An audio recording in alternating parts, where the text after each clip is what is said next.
Okay, so I have a tendency to be a little bit long-winded. I'm the last speaker of the day. Over here, it's better? Okay, so just cut me off if I go too long, yeah? So today, I'm gonna talk a little bit about how to build a successful professional sports league in case anyone's kind of interested in that. XLE Group runs a few different sports platforms and properties, and we run a couple of leagues. So, but today specifically, I'll be talking on this topic. So let me start out first by when we start thinking about popular sports leagues in the world, the most popular or the biggest, then what comes to mind to people? Anyone? Everyone's so tired now. EPL, okay. Football, Premier League, right? So that's top of mind. Any other popular sports leagues or big sports leagues internationally that can come to your mind? NFL, NBA? Okay, good. So now I heard EPL. What's that? Formula One. We had a La Liga representative earlier too, right? So we've got Formula One. I don't include in this list because it's not exactly like a sports league according to the definition, but I've heard EPL, NBA, NFL, La Liga. So who do you think generates the most revenue? Any idea? Guess? VBA? Yeah, probably not. Okay. Any ideas? NFL? Okay. Any other guesses? Okay. Alrighty. So let me show you a graphic. Very, very true. NFL generates the most revenue. This is not quite accurate, but this is from last year. Revenues are growing very much, but the NFL generates the most revenue out of all of the different sports leagues in the world at 13 billion, by quite a bit, actually, okay? So EPL is very common in Vietnam, right? We've got Major League Baseball at number 2 at 9.5 billion. Here's the NBA at 4.8 billion. It's a bit more than that. This year it's top 5 billion. NHL is hockey. So out of the top 5 here that generate revenue, what do you see in common out of this? What's that? USA. That's right. 4 out of 5 of the most generating properties are US based or have a heavy US presence. Take, for example, the NFL. The NFL is a very niche sport that just Americans watch. For the most part, they're trying to expand a little bit. How the heck can they earn $13 billion of revenue as compared to a very internationally known Premier League property? Okay, so this is just an example of the revenue, but what about profits, right, for a professional sports league? Okay, out of this, what do you think in terms of who makes the most money? Any idea? Okay, yeah, it is NFL too. Let me show you. So generally, American sports properties, the profit margins are about 15 to 20% of the total revenue. Kind of gave you the revenue numbers before, so you have an idea of how much money the American-based sports leagues are making, and that's just on a year-to-year basis. The real money actually in the sports is the appreciation of the brands and the delta when you buy and you sell. But that's another story. So now, what do you think about the profits for like Premier League? Any guesses how much money EPL makes? 5%? Okay. Any other guesses? Okay. Over the last 8 years, the English Premier League has lost a total of 2.5 billion USD, 8-year period, based on the most comprehensive accounting firm visible. So this is surprising to a lot of people. Another way to look at it is during the 2015-2016 season, they lost on average of 1.1 million USD per day during the season. So how can a league, for instance, make so much revenue and still be losing money, still be very famous, have all of these international rights? Okay, so I bring this topic up because I'm going to be talking about how to build a successful professional league and I want to be on the same page of how I define a professional league and how it's successful, because there's many different definitions to that, okay? So this is my definition. Number one is it either has to be high-level sports or a respected sports competition. So obviously Premier League is one of the top levels of football in the world, NBA, top level of basketball, but there's smaller leagues too, right, that are not anywhere near the top level, but in terms of respected sports, that means that they have good refereeing, there's not corruption, there's fairness of play, so that's how I define the first factor, okay? Number two is it has to have significant and or a growing fan base. So obviously the major properties, they have a huge fan base, right? But the smaller, the newer properties, they may not have that huge fan base, but at least they're doing something to grow more fan base, and it's growing rapidly.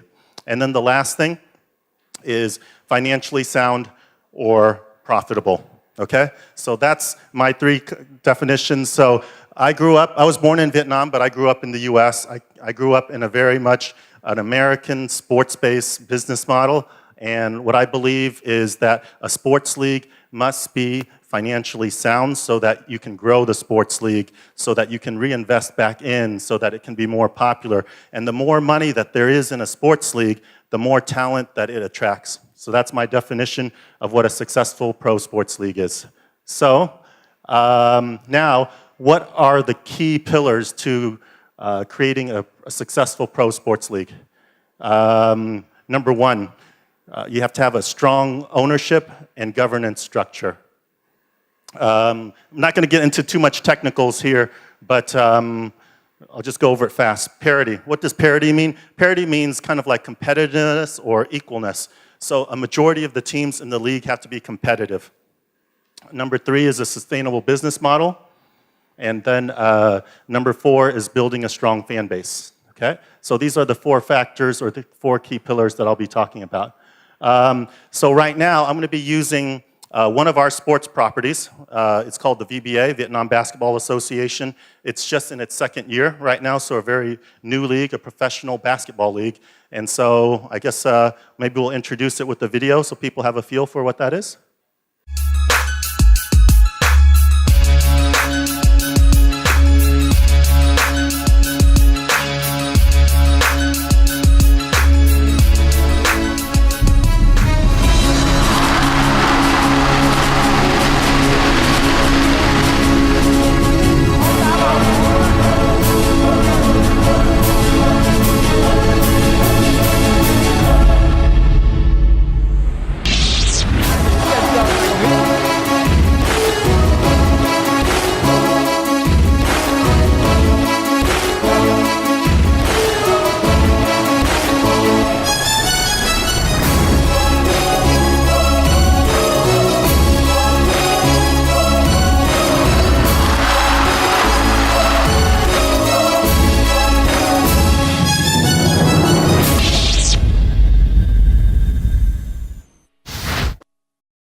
Okay, so this video contains a few extra things besides the VBA that we're involved in terms of youth development and making sure that the property is going out and is a community asset.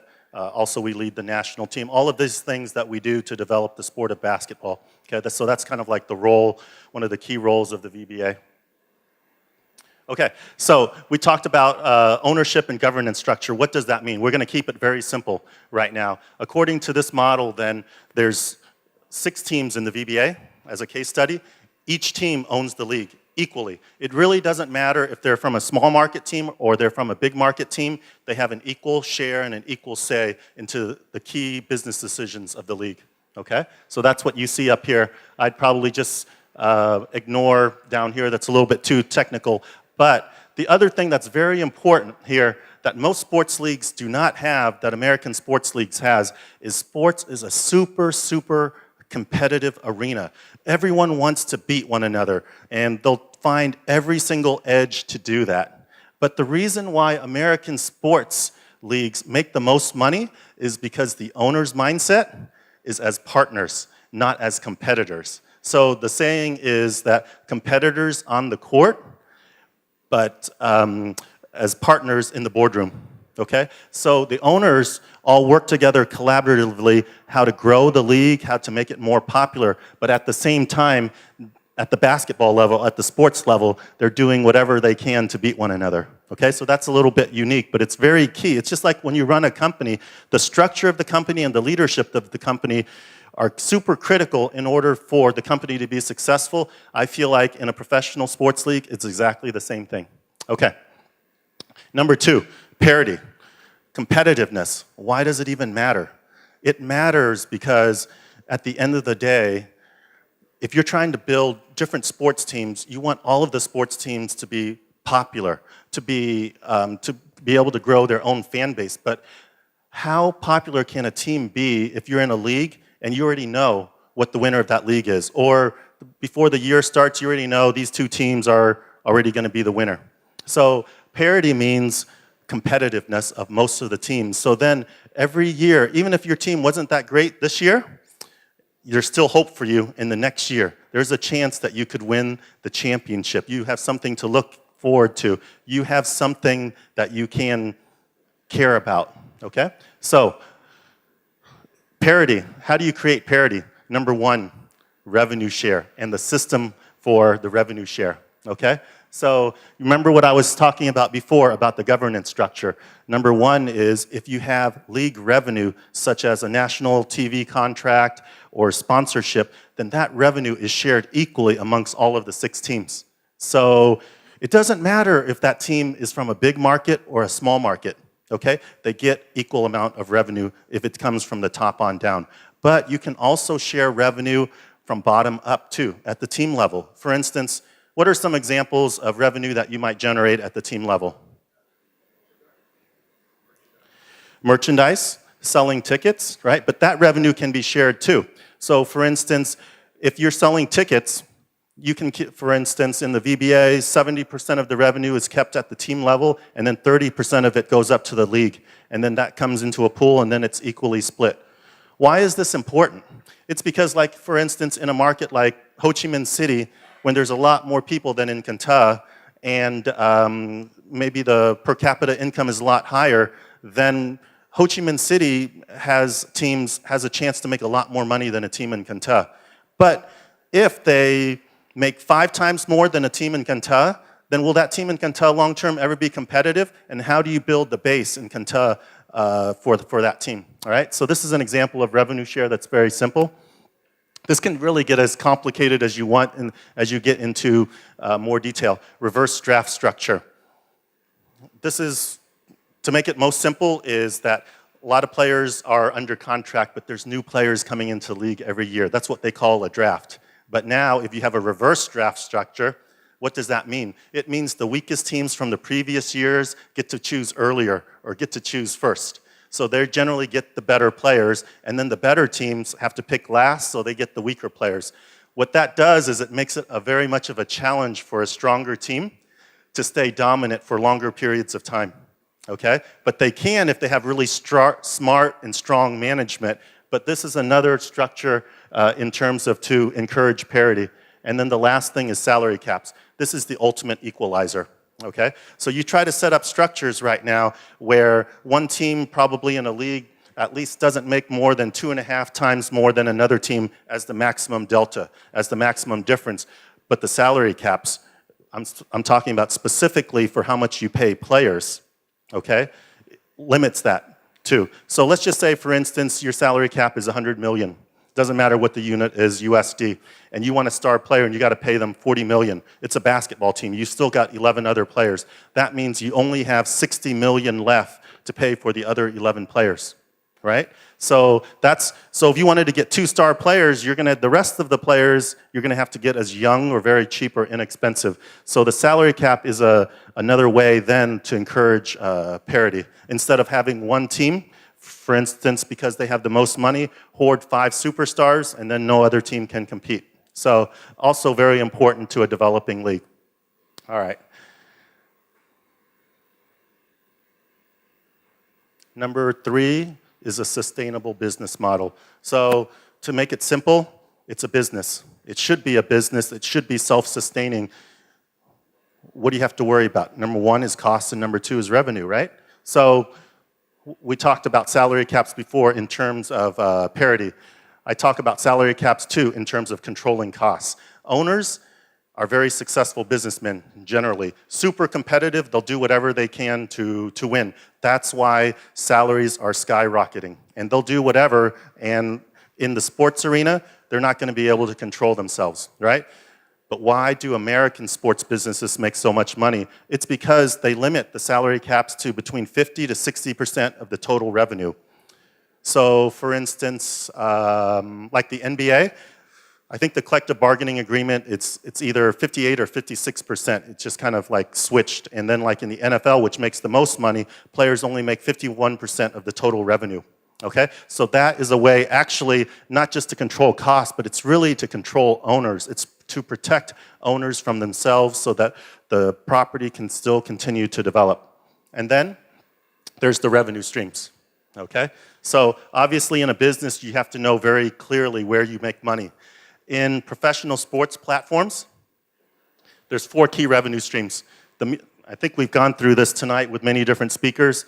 The media rights, or the TV media rights, sponsorship, on-ground revenue is how much money you make from tickets, how much money you make from food and beverage, parking, etc. Licensing rights is the players or the brand. Okay? There's actually one other area of revenue that's huge, and it's a little bit new and strategic, but it's a little bit complex, and that's in real estate and arena. So that's kind of like beyond this particular discussion here. This type of revenue belongs directly to the teams and directly to the league without having to form joint ventures. Okay. So in terms of like the VBA as a case study, then one of our key partners is Viet Content. We have Viet Content here in terms of our rights, and then they distribute the VBA rights to various TV channels such as Thể Thao Tin Tức, Thể Thao TV, FPT, DRT, etc., and then on different digital channels, YouTube, On Sport, which is a VTV cable platform, or FPT Play. Okay? So that's in terms of media rights. So media rights in a mature league generally represent a very big portion of the total revenue. I'd say, like in the US, it can be anywhere from like 60, 70% of total revenue. But like in new properties, developing areas such as Vietnam, then it's quite marginal to start out with, where most of the revenue comes. This is just an example of viewership on VBA.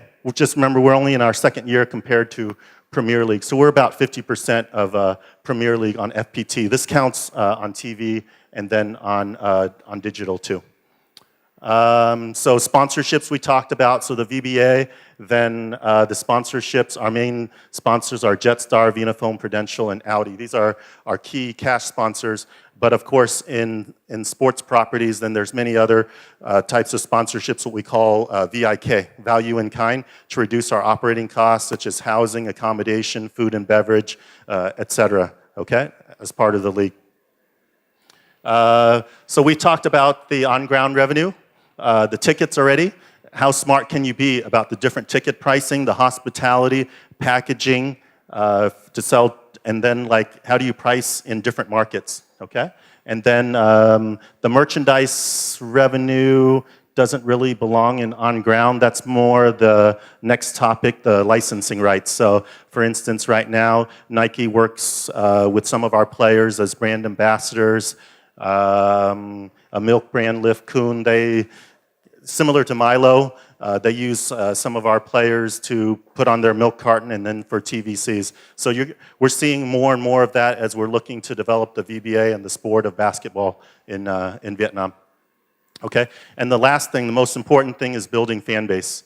So, I mean, if you're playing a sport, no one shows up, no one cares, even if it's high-level sports, what difference does it make, right? So it's very, very important that you be able to build fan base, it's sustainable, and it has momentum. The first step to that is building team identity. Sports is about passion. We talked about this before. A team sport has to represent something bigger, okay? It has to represent, for instance, a school, a city, a nation. This is why people care about that. But in order to do that, you have to build the team identity, and people have to understand the personality of the team and why that team represents them. Number two is we talked about sports entertainment. At the end of the day, there's a certain set of people that like the sport, but there's a lot of people that want to be entertained. And then they'll learn to be fans of that sport. And that comes not just for that entertainment on ground, cheerleaders, DJs, and whatnot that we have on the ground, but the experience online and on TV has to be equally as entertaining to engage them in a different way, okay? Number three is you have to consider the entire fan experience online, offline, on air, where they are, okay? So ultimately what you're trying to do is creating an emotional connection with the fans. So what I talk about is that sports, to me, is the ultimate reality TV show. Why do I say that? Because that's easy also for people in Vietnam to understand the concept of reality TV show. You kind of don't know who's going to win. It's kind of not scripted. In sports, you definitely do not know who's going to win, and it's definitely not scripted, especially if you have parity, okay? People care if they understand who the person is, if the characters, and then you tell the story. And then each year, if you do it right, the fans of the team care about the team more and more, and the fan base widens. So right now, the VBA, only in its second year, might have a certain set of fan base, but 10 years from now, that fan base is probably going to be 100 times bigger than what it is right now, okay? It's going to be more popular, but a reality TV show, after 5 to 10 years, the format gets a little bit old. You got to go to a new format. So that's why I call sports, if conducted properly, as the ultimate reality TV show. These are just some examples of what we do to... so this is one of the sports teams that we lead. It's one of the sports teams in the VBA, but it also competes internationally. So the brand of this particular sports team, the Saigon Heat, is hip, trendy, international, modern. So we'll do different things to tell that story, and we'll attract a certain market in Ho Chi Minh City and Saigon that will like this team and follow that. Then we have another team in Ho Chi Minh City called the Ho Chi Minh City Wings, and they have a slightly different personality. They're much more focused on sports, very serious, and then they'll attract a different type of fan base. Okay. So these are just some, maybe we show the video so you have an idea.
In any case, I think Carrie's telling me I'm almost out of time. This league, for instance, the level of basketball is not anywhere near the NBA. It's not even one of the top levels. It's one of the lower levels in Southeast Asia. But why does it have the biggest fan base? Why do people care so much? Number one is we have parity. What's that? Darius Lewis? Okay, he's one player in the league. So people care about it because they feel like just about any of their teams, if you're from Da Nang, if you're from Can Tha, you could win the league. So all of the games are very exciting. And then you really have to pay a very careful attention to the fan experience too, in many different platforms, whether it be on ground, on TV, on your laptop, on the mobile. Oh, we've got a new app coming out in November too to make it more convenient. Have a better fan experience. You can earn points. You can get more content. Easier to sell tickets. So all of these things are kind of like part of a holistic, what we believe as part of like XLE, one of our platforms to build the sports entertainment business in Vietnam. Thank you.